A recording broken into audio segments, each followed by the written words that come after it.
नमस्कार, मैं हूं आमिल बेग। आप देख रहे हैं सिटी बुलेटिन न्यूज़। पेश हैं आज के प्रमुख समाचार। लॉकडाउन चल रहा है, लेकिन चौक से बजाजा जाने वाली रोड पर अगर आप जाएं तो लगता ही नहीं है कि जैसे लॉकडाउन है। जी हां, लॉकडाउन का उल्लंघन होता आप शहर में देख सकते हैं, क्योंकि कहीं भी पुलिस इस पर कोई रोक टोक नहीं करती है। भीड़ भी जुट रही है ठेले खोमचे पर और लॉकडाउन का कोई मतलब नहीं। सुबह से लेकर शाम तक दुकानदार अपनी अपनी दुकानों का आधा शटर खोलकर दुकानदारी करते हैं। खासकर जिनकी दुकान व घर एक में ही है, उनकी चांदी है। लोगों का कहना है कि सबसे मजे में बड़े दुकानदार व सबसे छोटे दुकानदार हैं, जो दिन भर अपना कारोबार करते हैं। सबसे अधिक परेशानी मध्यम वर्ग के दुकानदारों को उठानी पड़ रही है, क्योंकि वो पुलिस की दहशत व इज्जत के चलते अपनी दुकान नहीं खोल पाती। आवाजाही लगभग उसी तरह से दुकानों के सामने दुकानदारों के प्रतिनिधि खड़े रहते हैं, ग्राहक पहुंचते हैं और आधी खुली शटर से सामान दे देते हैं। तस्वीरें आप देख सकते हैं बजाजा की, जहां पर आधी शटर खुली हुई दुकानें और दुकानों के सामने दुकानदार के प्रतिनिधि। यानी सब कुछ चल रहा है, लेकिन कोई रोक टोक नहीं है। आवश्यक वस्तुओं को और आवश्यक चीज़ों को लेकर छूट मिली है, लेकिन उस छूट का लोग नाजायज फायदा उठा रहे हैं। यानी लॉकडाउन का कोई खास असर अब नहीं देखने को मिल रहा है। तस्वीरें अलग अलग हम आपको दिखाएंगे आने जाने वाले लोगों की और सामानों की, लेकिन जिले के अधिकांश हिस्सों में पुलिस अगर मौजूद भी रहती है सड़क पर, फिर भी दुकानें आधी खुली रख करके और दुकान के सामने लोगों को खड़ा करके दुकानदार अपना काम चला रहे हैं। लॉकडाउन का पूरा असर जिस तरह से दिखना चाहिए उस तरह से नहीं दिखता है। बाइकों की लगातार आवाजाही, पैदल आवाजाही, सारी कुछ एक साथ चलती है और प्रमुख स्थानों पर जैसे रिकाबगंज चौराहे के आसपास, महिला चिकित्सालय और जिला चिकित्सालय के आसपास, पुलिस लाइन तिराहे पर और हनुमानगढ़ी रिकाबगंज के आसपास दर्जनों ठेले लगते हैं और लोग वहां पर अपने सामान भी खरीदते हैं। कुछ स्थानों पर लॉकडाउन का जहां असर दिखता है, वहीं कुछ स्थानों की स्थिति यह है, यानी ये तस्वीर आप देखें, सड़क के किनारे लाइन से कारें खड़ी और लोग इसमें से निकल करके आधी खुली हुई दुकानों में जाकर के अपनी खरीदारी कर रहे हैं। और रोज की तरह यहाँ पर तस्वीरें आप देख सकते हैं, ये चौक से रिकाबगंज मार्ग की स्थिति है। यानी दिखाने के लिए तो बंदी, लॉकडाउन, लेकिन कोई रोक टोक नहीं, सब कुछ बादस्तूर जारी है। ऐसे में कैसे कोरोना संक्रमण से निजात मिलेगी, ये तो आने वाला वक्त ही बताएगा। हालांकि कोरोना संक्रमण की दर में गिरावट दर्ज होनी शुरू हो गई है, लेकिन दुकानें आधे शटर खोल करके या चोर दरवाजे से संचालित की जा रही हैं और कार लेकर के लोग यहाँ पहुँचते हैं, पैदल पहुँचते हैं और अपने सामानों को यहाँ से खरीद करके ले जाते हैं। घरों से भी लोग निकलकर खड़े रहते हैं बाहर। कोरोना महामारी के बढ़ते संक्रमण को रोकने के लिए केंद्र और प्रदेश सरकार हर संभव प्रयास कर रही है। यह महामारी है, आप इसे हल्के में न लें। सरकार के द्वारा जो भी नियम बनाए गए हैं, सुविधा की जा रही है, वह आप सभी को बचाने के लिए की जा रही है। हमारे लिए हर व्यक्ति का जीवन अमूल्य है। यह बातें अयोध्या पहुंचे मुख्यमंत्री योगी आदित्यनाथ ने कही। मुख्यमंत्री योगी आदित्यनाथ ने सोमवार को कोविड कमांड सेंटर का निरीक्षण किया। साथ ही कलेक्ट्रेट में जनप्रतिनिधियों से बात करने के बाद मीडिया को संबोधित किया। उन्होंने कहा कि स्क्रीनिंग करना, किट देना, आइसोलेट करना आदि सभी कार्य एक दूसरे से जुड़े हुए हैं। वहीं मुख्यमंत्री ने कहा कि अभियान के रूप में कार्य को आगे बढ़ाया जा रहा है। केंद्र सरकार ने प्रदेश को 2 वैक्सीन दिए हैं, इसलिए हम वैज्ञानिकों का अभिनंदन करना चाहते हैं। मुख्यमंत्री योगी आदित्यनाथ ने कहा कि 45 से अधिक उम्र के 1,40,40,000 नागरिकों को कोरोना वैक्सीन उपलब्ध कराई जा चुकी है। उन्होंने बताया कि 4500 केंद्रों पर 45 से अधिक उम्र के लोगों को कोरोना वैक्सीन लगाई जा रही है। 1 मई से प्रदेश के 7 जनपदों में 18 प्लस के लोगों को वैक्सीन लगाई जा रही थी। मुख्यमंत्री ने कहा कि 10 मई से प्रदेश के 18 जनपदों में और यह सुविधा प्रदान की गई है, जिसमें अयोध्या भी शामिल है। उन्होंने कहा कि सुरक्षा कवच के रूप में यह वैक्सीन कार्य कर रही है। वैक्सीन का किसी तरह नुकसान न हो पाए, इसे रोकने के भी उपाय किए जा रहे हैं। कलेक्ट्रेट में मुख्यमंत्री योगी आदित्यनाथ की समीक्षा बैठक में 2 विधायकों ने कोविड प्रबंधन की शिकायत की। मेडिकल कॉलेज के डॉक्टरों पर सही इलाज नहीं किए जाने, रेमडेसिविर इंजेक्शन के अभाव में मरीजों की मौत होने की भी शिकायत की। जिले के अधिकारियों और अस्पताल के डॉक्टरों द्वारा फोन नहीं उठाए जाने का भी आरोप लगाया। सीएम योगी आदित्यनाथ ने इन शिकायतों को गंभीरता से लिया। अभिनंदन करना चाहेंगे जिन्होंने देश को 2 स्वदेशी वैक्सीन दी। उत्तर प्रदेश में हम लोग वर्तमान में आज के दिन पर 1,40,00,000 से अधिक लोगों को 45 से ऊपर आयु वर्ग के लोगों को हम वैक्सीन उपलब्ध करा चुके हैं और ये एक संख्या है।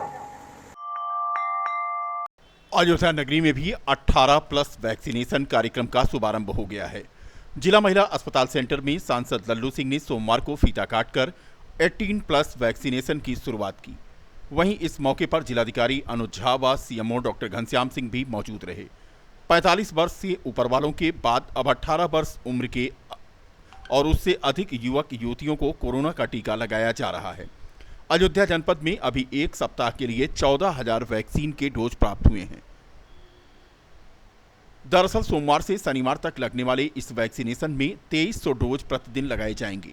इसकी जानकारी देते हुए जिलाधिकारी अनुज कुमार झा ने बताया कि रविवार को साप्ताहिक छुट्टी होने के बाद सोमवार से फिर वैक्सीनेशन का कार्य शुरू कराया जाएगा। कोरोना से बचाव के लिए अब तक सरकार 45 वर्ष से ऊपर वाले व्यक्तियों को टीका लगवा रही थी, लेकिन अब 18 वर्ष से अधिक उम्र वालों को यह टीके लगाए जा रहे हैं। बता दें कि जिला महिला अस्पताल में बनाए गए सेंटर में 18 प्लस वैक्सीनेशन की शुरुआत के मौके पर बड़ी संख्या में युवकों और युवतियों ने अपनी वैक्सीनेशन की बारी का यहां पर इंतजार किया। लोगों में उत्साह देखने को मिला। आधुनिकता के इस दौर में आज भी अंधविश्वास कायम है, जिसका जीता जागता उदाहरण जनपद अयोध्या के थाना मवई के गांव सैमसी में देखने को मिला, जहां तंत्र मंत्र की विद्या के लिए एक बुजुर्ग की हत्या कर दी गई और उसका सिर घर के सामने जमीन में गाड़ दिया गया। वहीं मामले का खुलासा करते हुए पुलिस ने एक महिला को गिरफ्तार कर लिया है, जबकि मुख्य अभियुक्त अभी फरार है। मामला अयोध्या जनपद के मवई थाना क्षेत्र के सैमसी गांव का है, जहां बीते 7 मई की देर रात खेत की रखवाली करने गए बुजुर्ग किसान रामनाथ की कुल्हाड़ी से गला काटकर निर्मम हत्या कर दी गई थी। घटना की सूचना पर पहुंची पुलिस ने मामले को दर्ज करके पड़ताल की तो बुजुर्ग किसान की हत्या उसी गांव के धोखई और उसकी पत्नी ने मिलकर की, ऐसा सामने आया। गला काटकर हत्या कर दी गई थी। मृतक के धव को मौके पर ही छोड़ दिया गया था, सिर्फ उसके सिर को लेकर के वह गायब हो गए थे। पुलिस ने जब अभियुक्ता राजरानी को गिरफ्तार किया तो मामला तंत्र मंत्र की विद्या से जुड़ा निकला। फिलहाल पुलिस ने अभियुक्ता की निशानदेही पर जमीन में गाड़े गए मृतक के नरमुंड को बरामद कर लिया। सीओ रुदौली राकेश श्रीवास्तव ने बताया कि एक अन्य अभियुक्त धोखई अभी भी फरार है, जिसकी तलाश की जा रही है। दिनांक 7/8 की रात गांव सैमसी में रामनाथ कोरी पुत्र विदेशी की हत्या कर सिर को गायब कर दिया गया था, जिसके संबंध में मृतक रामनाथ के भतीजे की तहरीर के आधार पर अभियोग पंजीकृत कर विवेचना प्रभारी निरीक्षक मवई द्वारा की गई। दौरान विवेचना प्रकाश में आई अभियुक्ता राजरानी पत्नी धोकई निवासी सैमसी को गिरफ्तार कर उसकी निशानदेही पर तंत्र मंत्र के उद्देश्य से घर के पास ही एक चबूतरे में गड़ा हुआ सिर को बरामद किया गया है। अग्रतर विधिक कार्रवाई। रामनगरी में राम जन्मभूमि परिसर में स्थित पौराणिक मंदिरों के विग्रहों को कारसेवकपुरम यज्ञशाला में पुनर्स्थापित किया गया है। 1993 में इन मंदिरों का अधिग्रहण हो गया था। वर्तमान में यह जीर्ण शीर्ण अवस्था में थे। इन मंदिरों में कुछ राम जन्मभूमि का हिस्सा भी हैं। राम जन्मभूमि तीर्थ क्षेत्र ट्रस्ट के महासचिव चंपत राय के मुताबिक मंदिरों के विग्रहों को कारसेवकपुरम की यज्ञशाला में रखा गया है, जहां दोनों समय उनकी पूजा हो रही है। उन्होंने बताया कि 1993 में हुए अधिग्रहण 70 एकड़ के एक भूखंड में सीता रसोई, रामचरित भवन, कोहबर भवन, राम खजाना, आनंद भवन व साक्षी गोपाल शामिल थे। यह सभी स्थान राम जन्मभूमि मंदिर के परकोटे के अंतर्गत आ रहे थे। सीता रसोई मंदिर के परकोटे में तथा साक्षी गोपाल मंदिर के अंदर आ रहा है। रामचरित भवन के आधे से ज़्यादा हिस्से में अब राम मंदिर की सीढ़ियां शुरू होंगी। राम खजाना कोहबर भवन का एक बड़ा हिस्सा गिर चुका है। इनके विग्रहों को वहीं सुरक्षित रखा गया था। अब आवश्यक समझा गया तो उन्हें कारसेवकपुरम ले आया गया। इनको यहाँ की यज्ञशाला में स्थापित कर दिया गया है, जहाँ दोनों समय उनकी पूजा होती है। जब राम जन्मभूमि का पूर्ण विकास हो जाएगा तब इसके विषय में विचार किया जाएगा। राम जन्मभूमि पर मंदिर निर्माण की प्रक्रिया लगातार चल रही है। मंदिर के बेस के लिए 400 फीट लंबे, 300 फीट चौड़े व 50 फीट गहरे गड्ढे में मटेरियल डाले जाने का काम चल रहा है। 1993 में अधिग्रहित किए गए 70 एकड़ भूखंड में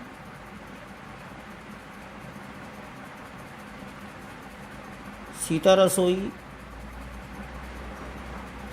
रामचरितमानस भवन, कोहबर भवन, राम खजाना, आनंद भवन और साक्षी गोपाल इन मंदिरों का भी अधिग्रहण हुआ था।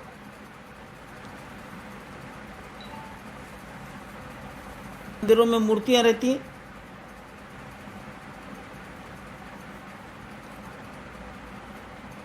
ये सभी स्थान हमारे मंदिर के परकोटे के अंदर आ रहे थे। सोमवार की रात 1:30 बजे के करीब नगर में आंधी आई और तेज आंधी और तूफान और बारिश के चलते कई स्थानों पर बिजली के खंभे तथा पेड़ टूटकर गिर गए। दुकानों पर लगे यहां पर फ्लैक्स उड़ गए और हवा में टूटकर बिखर गए। तेज पानी से कई घरों के नालों जहां उफनाए वहीं घरों में पानी भी घुस गया। जनपद में बीती रात आई आंधी, तूफान, बारिश व ओलावृष्टि से नगर के हनुमानगढ़ी रिकाबगंज चौराहे पर वैभव कॉम्प्लेक्स के सामने इमली का विशाल पेड़ जड़ से उखड़ गया तथा खंभों पर जा गिरा। इससे लोहे के 4 खंभे बिजली के टेढ़े मेढ़े और बेकार हो गए। कड़ी मशक्कत के बाद यहां पर विद्युत आपूर्ति रात में बहाल हो पाई। बता दें कि लाजपत नगर, कंधारी बाजार, झारखंडी जैसे इलाकों में बिजली गुल रही। पूरे दिन लोग गर्मी से बेहाल रहे। देर रात तक यहां पर बिजली किसी तरह से बहाल की जा सकी। वर्ष 2012 में जिलाधिकारी अनिल गर्ग थे और उन्होंने बीकापुर के ग्राम सहजपुर मठिया का दौरा किया था। उस समय थी प्रधान ग्राम की रजनी देवी और उन्होंने अपने कार्यों से वाहवाही यहां पर लूटी थी। उसी विकासखंड के सहजपुर मठिया में एक बार फिर से जनता ने रजनी देवी को ग्राम प्रधान के लिए चुन लिया। उनके पति बजरंग प्रसाद इसे गांव के प्रति उनके समर्पण भाव का प्रसाद मानते हैं। संकल्पना व्यक्त करते हैं कि गांव, गरीब, खेत और किसान के लिए वह और उनका परिवार दिन रात करके लोगों के सुख दुख में शरीक रहेगा। रजनी देवी की जीत इसलिए भी मायने रखती है कि क्षेत्र के युवाओं में खिलाड़ियों को तराशकर उन्हें उचित प्लेटफॉर्म देने के लिए उनके परिवार की पुरानी नीति एक बार फिर से नए सिरे से परवान चढ़ेगी। मैं पूर्व प्रधान अस्करनपुर रजनी देवी की तरफ से ग्राम सभा की सर्वप्रथम जनता को धन्यवाद देना चाहता हूं कि उन्होंने मेरे पूर्व विकास जो हमने किया है उस पर विश्वास रखते हुए जनता ने एक बार पुनः मेरे ऊपर विश्वास किया है। और मैं ग्राम पंचायत की जनता से वादा करना चाहता हूं कि जिले में नहीं, प्रदेश स्तर से मैं इसके विकास के लिए जितनी संभावना होगी उतना करूंगा और विकास कराऊंगा। बीकापुर की ग्राम पंचायत कोछा से रिकॉर्ड मतों से यानी 981 वोटों से जनता द्वारा चुनी गई सुनीता यादव के हौसले भी इन दिनों 7वें आसमान में। गांव गरीब की उन्नति को उन्होंने अपनी प्राथमिकता में शुमार करने के बाद दावा किया कि विकास से वंचित रह गई आधी आबादी को आबाद करना उनकी महत्वपूर्ण उपलब्धि होगी। पहले मैं अपने ग्राम सभा कोछा की जनता की को हार्दिक अभिनंदन करती हूँ, क्योंकि इन्होंने मुझे इस काबिल समझा और चुना इतने ज़्यादा वोटों से। मैं जनता के चौमुखी विकास करने की कोशिश करूँगी।